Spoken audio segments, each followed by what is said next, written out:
bagaimana ini antara seharusnya dan kenyataannya. Bahkan saya mau bisa mengatakan kalau melihat kita persoalan umat Islam, puncak gunung esnya umat Islam itu adalah lihat kita masjidnya. Jadi ini kan mapping sebagai mapping perumpamannya puncak gunung es. Yang tampak itu yang kecil, kalian tampaknya kecil di situ. Tetapi ini mewakili bagaimana persoalan kondisi umat saat ini. Karena masjid itu tempat berkumpulnya, istilahnya seleksi orang-orang yang terbaiknya umat Islam. Dimanapun berada masjid, pasti tempat berkumpulnya orang-orang yang terbaik, yang mereka mau sholat. Dimanapun itu. Maka Pak De, kita stop dulu. Jadi para sahabat masjid, di sentra masjid ini ada satu habit. Di setiap jam 10 kami harus menyanyikan lagu Indonesia Raya. Ini sebagai sentra masjid yang di masjid juga harus menghidupi nasionalisme. Mas buka aja Mas. Tanah tumpah darahku, di sanalah aku berdiri, jadi pandu ibuku.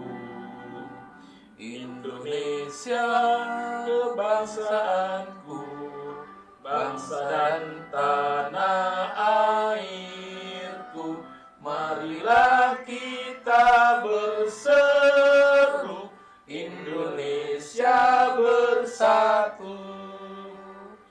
Hiduplah tanahku, hiduplah negeriku, bangsaku, rakyatku semuanya. Bangunlah jiwanya, bangunlah badannya untuk Indonesia Raya. Indonesia Raya, merdeka, merdeka, tanahku, negeriku yang ku cinta. Indonesia Raya, merdeka, merdeka, hiduplah Indonesia Raya. Indonesia Raya, merdeka, merdeka, tanahku, negeriku yang ku cinta. Indonesia Raya, merdeka, merdeka, hiduplah Indonesia Raya. Alhamdulillah. Luar biasa. Baru pertama nih podcast. Pak De sambil diminum karena kita nih ngobrol santai. Ya. Bismillahirrahmanirrahim.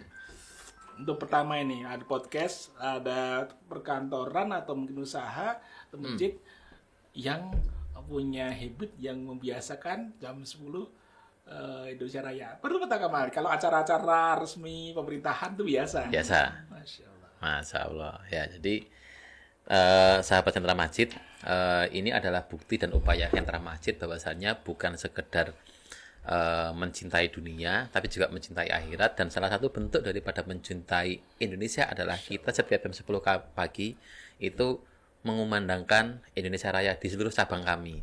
Kenapa? Karena Indonesia itu harus menjadi negara yang dicintai oleh rakyatnya.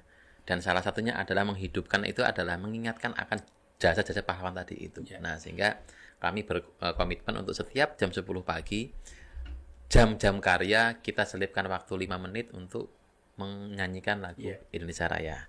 Oke, kita lanjut bercerita lagi. Tadi kepotong ya Pak De ya. Tadi soal bagaimana caranya melihat kenyataan dan seharusnya itu bisa kita minimalisir gapnya.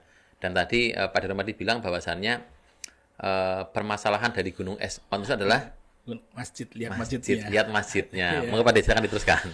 Ya, ini secara mapping sebagai kita sampel kan perlu untuk masalah kita tidak mungkin semua harus kita temui. Contoh di mana-mana secara sekarang juga yang sering ini kan dengan survei kan sampel. Maka untuk melihat permasalahan umat Islam, kita bisa menjadikan sampel yang kita lihat permasalahannya, kita bisa lihat masjidnya. Sejauh mana masjidnya, apakah sudah masjid yang tempat orang-orang terbaik, seleksi dari di sebuah tempat itu sudah benar-benar melaksanakan Islam sebagaimana seharusnya. Maka siapapun saudaraku dimanapun berada yang siap yang berjuang mendakwakan tentang Islam